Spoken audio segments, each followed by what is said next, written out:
Assalamualaikum warahmatullahi wabarakatuh. Waalaikumsalam warahmatullahi wabarakatuh. Selamat pagi. Selamat pagi ya Ibu. Sebelum memulai kegiatan pembelajaran, silakan ketua kelas untuk menyiapkan kita berdoa terlebih dahulu. Berdoa mulai. Berdoa selesai. Terima kasih kepada ketua kelas yang sudah memimpin doa. Sebelumnya Ibu akan memperkenalkan diri terlebih dahulu. Perkenalkan, nama Ibu Islam Nur Afifah dari jurusan Pendidikan Bahasa dan Sastra Indonesia di Universitas Muhammadiyah Purworejo. Di sini Ibu sedang melakukan PLP kurang lebih 3 bulan ke depan. Semoga kalian bisa membersamai Ibu selama Ibu PLP di sini dan mohon kerjasamanya karena kita harus saling kerjasama antara guru dan siswa. Ya, baik anak-anak semua, di pertemuan kali ini Ibu akan menyampaikan materi terkait tag anekdot.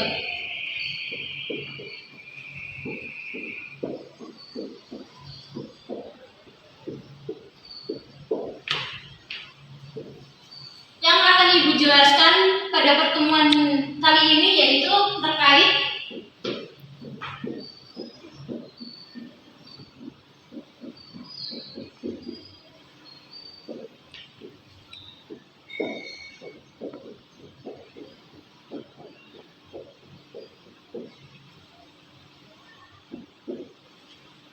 yang pertama yaitu kita akan belajar terkait pengertian tag anekdot. Yang kedua, kita akan mempelajari struktur dalam tag anekdot.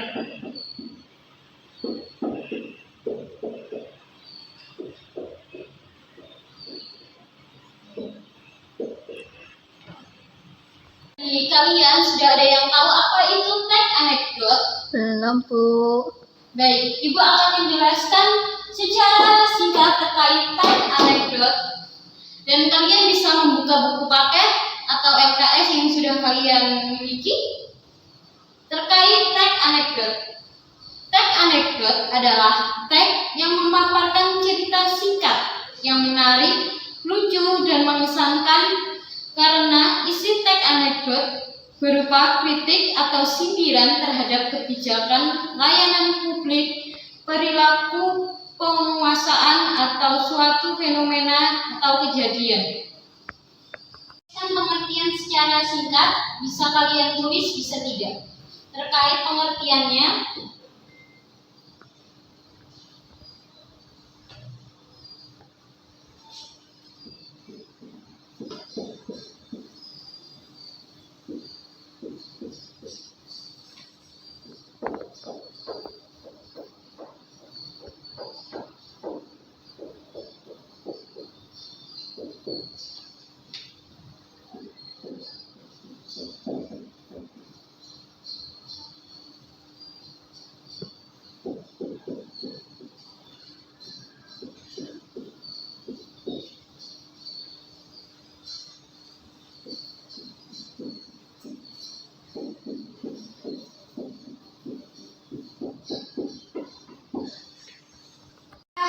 bisa terbaca dari belakang? Bisa Bu. Baik, yang kedua yaitu struktur dalam tag anekdot. Sudah ada yang tahu apa saja struktur tag anekdot? Belum Bu. Dalam struktur tag anekdot itu terdiri dari 5.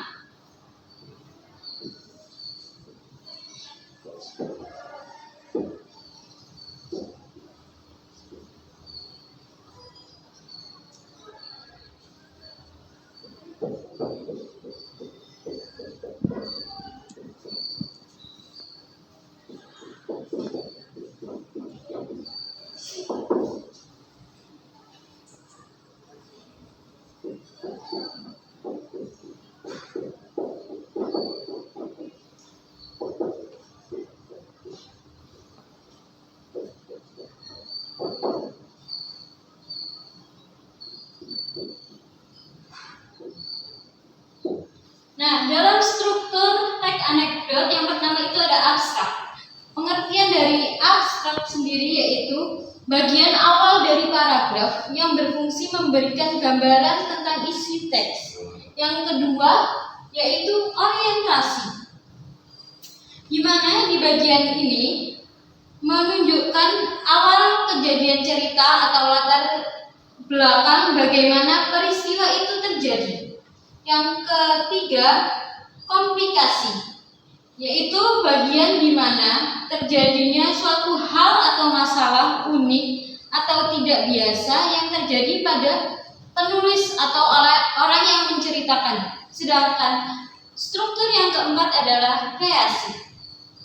Kreasi di sini adalah bagian bagaimana cara penulis atau orang yang menulis menyelesaikan masalah yang timbul sebagai kritis tadi. Yang terakhir adalah struktur koda.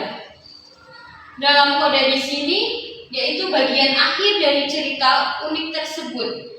Biasanya memberikan kesimpulan tentang kejadian yang dialami oleh seorang penulis. Jika sudah tidak ada pertanyaan lagi, Ibu akan cukupkan pembelajaran kali ini. Sekian, bila taufik wal hidayah. Wassalamualaikum warahmatullahi wabarakatuh. Mohon maaf kalau Ibu dalam mengajar ada kesalahan.